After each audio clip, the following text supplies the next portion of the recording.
Former Vice President Dick Cheney dying today. He was 84. He was known as one of, if not the most powerful vice president in U.S. history, serving under George W. Bush from 2001 through 2009. Scripps News National Political Director Andrew Rafferty takes a look back at his life and his legacy. For over 40 years, Dick Cheney was one of the most powerful and controversial figures in American political life. His resume reads like an encyclopedia. Congressman, Secretary of Defense, White House Chief of Staff, and two-term Vice President to George W. Bush. I, Richard Bruce Cheney, do solemnly swear. In his statement, his family called him a, quote, great and good man who taught his children and grandchildren to love our country and to live lives of courage, honor, love, and kindness.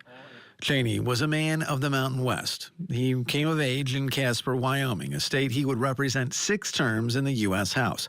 Fly fishing, a lifelong passion. But it was his impact on U.S. foreign policy that remains his most important and most controversial legacy. As Defense Secretary under George H.W. Bush, overseeing military action in Panama, and then operating Desert Storm, the first Gulf War. In 2000, he was tapped to run as vice president by George W. Bush. In this election, they will speak endlessly of risk. And then came 9/11 and the wars that would come to define Cheney. He drove the decision to invade Afghanistan and Iraq, using fears of nuclear armed terrorism to launch wars based on faulty intelligence that would last for decades. If terrorists ever do acquire weapons of mass destruction on their own or with help from a terror regime, they will use those weapons without the slightest constraint of reason or morality. Cheney faded from the spotlight after leaving office, but emerged in recent years as a fierce critic of President Donald Trump following the Capitol insurrection on January 6th. In our nation's 246-year history, there has never been an individual who is a greater threat to our republic than Donald Trump. He tried to steal the last election using lies and violence to keep himself in power after the voters had rejected him. He is a coward. To punctuate that broadside, Cheney announced he would be voting for Kamala Harris in 2024, a final twist in a long and storied career. Former Vice President Dick Cheney dead at age 84. Andrew Rafferty, Scripps News Group, Washington. Lester Munson is a senior fellow with the National Security Institute. He's also a former member of the Bush administration. Mr. Munson, thanks for being with us. No doubt the war in Iraq is going to make up a major part of the legacy of Dick Cheney. Will history be kind? Well, so far, it hasn't been terrifically kind to former Vice President Cheney. I think that's clear.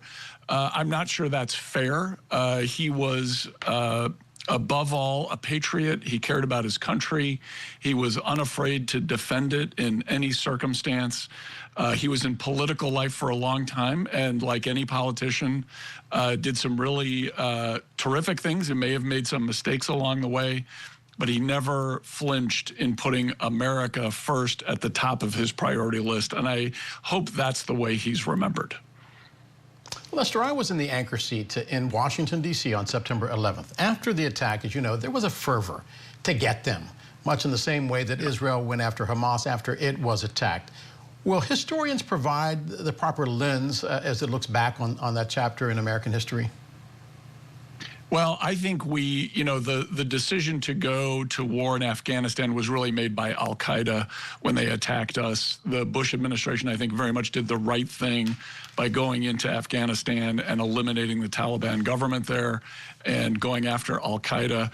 You could question some of the decisions in the 24 years since then and how we kind of ran a bit of a nation-building program in Afghanistan that didn't seem to be too desired by the locals. That's fair criticism, but I think that decision to go into Afghanistan was absolutely the right one. In Iraq, we did see intelligence showing that they had weapons of mass destruction.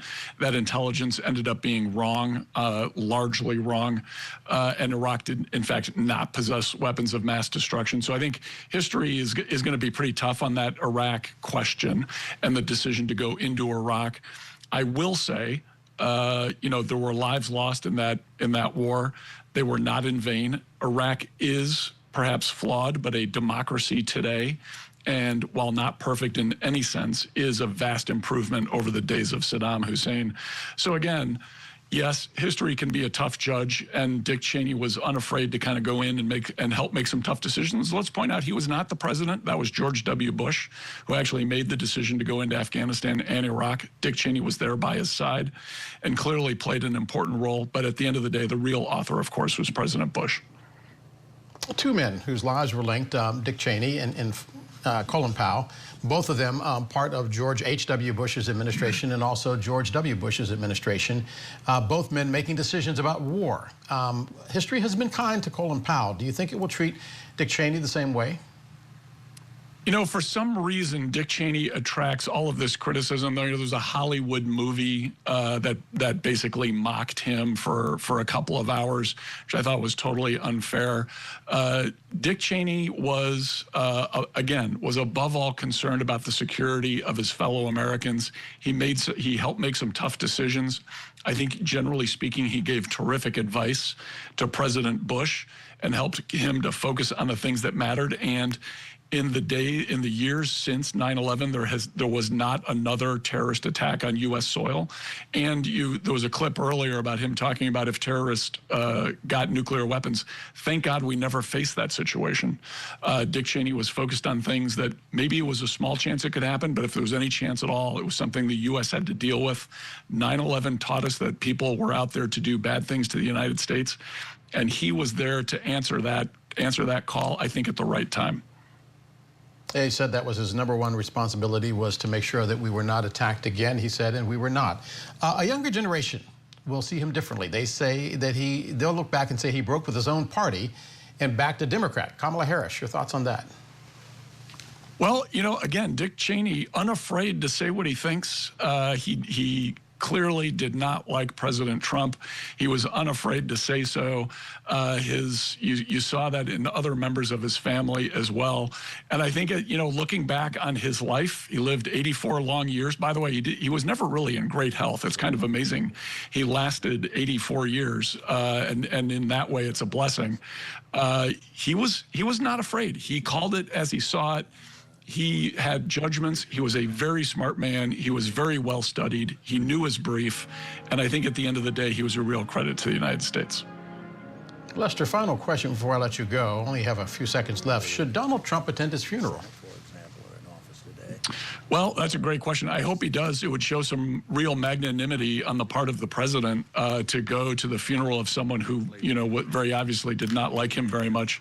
Dick Cheney was a good American leader, and the president should honor that, and it would really do him well to do so. Lester Munson, a senior fellow with the National Security Institute. Lester, as always, thank you very much for being with us. Thank you.